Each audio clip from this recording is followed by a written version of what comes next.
Hello and welcome to my hobby blog. Yes, Chris's hobby blog. Bit of an update for you. Not done one for a while, and I realised I did a stream on Saturday, but I didn't actually do a update for the Shackleton for a start. There's been pictures posted, but there's been no actual update for the Shackleton itself and progress on that. So let's start with Shackleton progress. From that bag of bits, I have something resembling a complete aircraft. I've purchased a stand to go underneath there. It's just over there in a minute. That fits alright. I've had it to its location where it's going to be displayed. It fits nicely on the stand. Everything works. Now it's just a case of getting this finished. So there's some bits to go on the top here, some bits to go on the side of the fuselage, there's a couple of bits, and obviously doors onto the gear wells in there, painting and that sort of thing, masking and painting. So yes, there's a couple of issues you need to sort out. One is the back of these engine nacelles don't quite tidy up nicely, so you see that one really is moving there. So I need to put some glue in basically behind there, just bend it round. I glued it from the front first and I'm just going to bend it round, so that's something I need to do. But on the subject of engines, propeller goes that way, propeller behind moves the other way. Same with that one. Yeah, they will both move now, if I'm not careful, because that's quite stiff. You see it does work.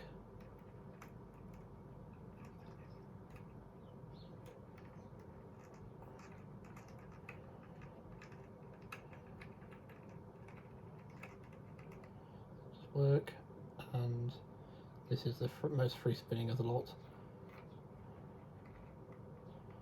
Yeah, so they all move basically. I've also got the radar to put in there.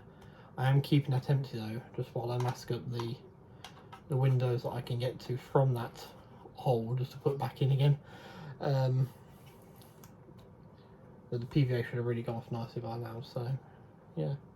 So that's an update on the Shackleton. It's not far off being ready for painting, and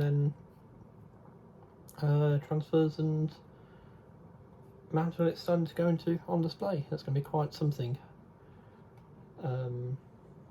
Yeah, so that's Shackleton.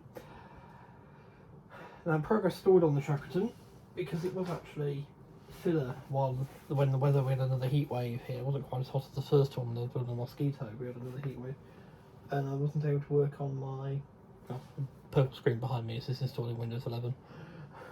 My installation of Windows 10 messed up, so I figured there's an opportunity to try Windows 11. So I'm giving it a whirl. If not, then I'll put 10 back on it. Yeah, it's no good. So anyway, that's computers. It's got in a hub now. This is a Spitfire I was building for a group build on World War II Aircraft.net, on the group build forum for the Mediterranean Theatre. Spitfire Mark 5 C from Airfix. Sorry about the shake. There we are. United States Army Air Force Mark 5.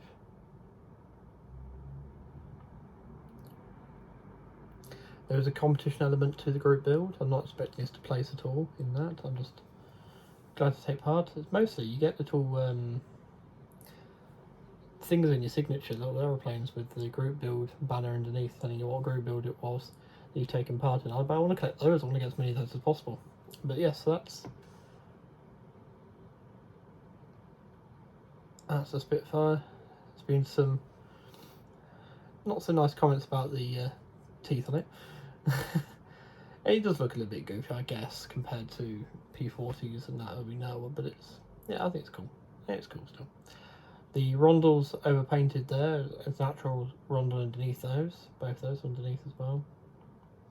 And it's the first time I have used these two products on the exterior of an aircraft, and I wish I'd had them 10 years ago or 20 years ago.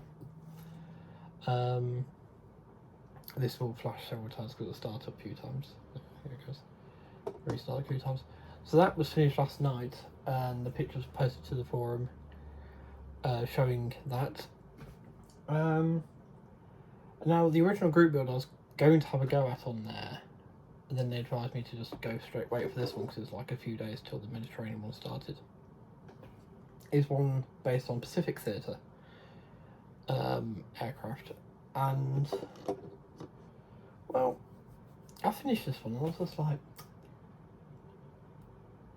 apart from the, that looks very bright, apart from the week where I couldn't do anything because of the heat wave, and then I got Shackleton mad and this and the other, I thought, oh, I didn't actually take me how long to do this.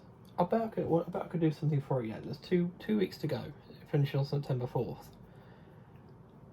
2 weeks to go, and I'm like, well, just under. And I'm just like, there's a guy still building B-25 for this, who's not even closed up the fuselage yet. Well, the Progress isn't closed up the fuselage, the way it's posted. I'm thinking, if he's still hoping to finish that, I'm sure I can do something like a zero or something in my Japanese collection. Because hey, I have Japanese trains. You can see the layout here. I could actually set it going, couldn't I? Could have been going round in the background. Well, still could. Why not? There we are. But just to show you, we should be able to see that move. Yeah, there it goes.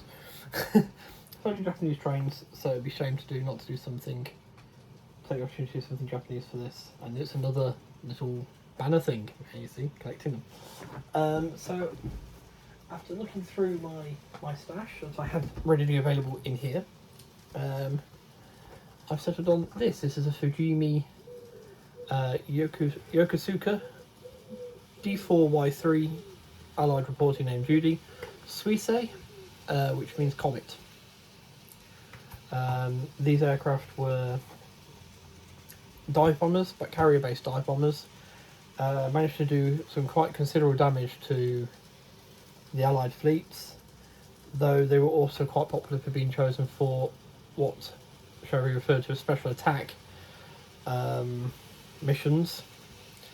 If you need it spelling out, there's one-way trips, the kamikazes. And in fact, the last kamikaze attack of the war was performed by these aircraft. In this, there's two styles. One had the license book copy of the DB601 engine, I would say, which, you know, the same engine as the Mission 109. There's this Mitsubishi engine, radial engine aircraft, and this is the type that one admiral, whose name is escaping me right now. I'm sorry, that's not very good when you use it. Well, you don't even know. But yes, actually sat in, and he ordered and launched that final attack. It was actually a few hours, it launched and went into the attack a few hours after the Emperor had already put out the surrender across the nation by radio. So, I think they'd call that a rogue element these days, wouldn't they? So yes, no self-sealing tanks on these. When they were hit, they caught fire very easily, and the flame and smoke trail, because of the airflow, would actually go into a comet shape. So whether it was named Suisei before or after they found that out, I don't know, but yes, still quite an attractive aircraft. And this one is going to be being finished as a regular dive bomber version. So it's got a kill of a carrier, an escort carrier or something there. But yes, so I'm going to finish it. There's only one marking in the box. So for that, so far,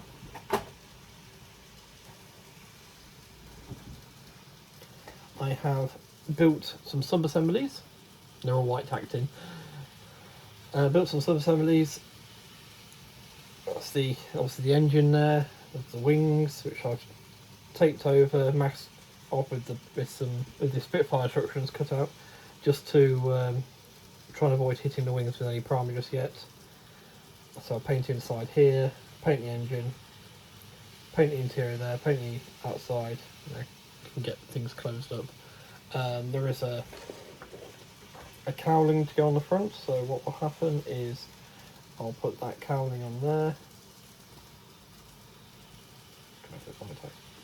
I'll put that cowling on there like that, and then I'll put some tape or some tissue in there just to block it up so I don't undo what I've done to the engine when I come to prime the whole thing. Then the propeller will go on quite late on. But yeah, so that's what's currently being worked on. I've got till the 4th of September to get that done. So day after my next dentist appointment. I'm confident I'll get it done. I mean, it's mostly built. There is not an awful lot to this kit. Like, literally, I get these bits painted, and then I'll be putting the fuselage halves together onto the aircraft, onto the wing, sorry. Then it's the tailplane and rudder assembly going on, the engine goes on, bombs in gear, and then it's painting time. The bit's going to take the longest, so I'm going to have to make a canopy mask myself, mask it off myself, which is like I did for the Spitfire. And just like the Spitfire, if there's any bleed through, there was some significant bleed through on the canopy. That was cleaned off with some IPA on the brush, and it's crop-tastic just to scrape away, brush, and then using some water and a tissue just polish it off, and that looks fine now. So yeah, that's been an update, a little 10-minute update. That's what's going on here. Is Shackleton, Judy, those are the main ones in production. Yeah, I have two models on the way, hopefully, which is a Hawk Hunter and a Fuga Magister. So look out for those videos, because there should be 2 separate videos in theory. Apparently the Fuga was posted on Friday, so we'll see when that's done. But yes, going quite fast now, isn't it? So yes, and if you're watching this ahead of, and it's Monday, if I look around to the screen that's not actually working for me, 22nd, isn't it today? 22nd of August, then there will be a stream tonight. There'll be trains. So if you like trains, come along, I look forward to seeing you there. Alright, because it would be P40 build, that's just set up here. But modelling wise, I want to focus on this, make sure I get it knocked out, and then I'll come back to other projects. So Shackleton's going to have to wait a bit as well. I might do bits with Shackleton in between while I wait for things to dry on this, but I'll try and just do this and just knock it out quickly. And not going to rush it, but yeah, get it done. Get it done and get that banner. But yes, so anyway, thanks for watching. Take care, be well, and I'll see you next time. Bye.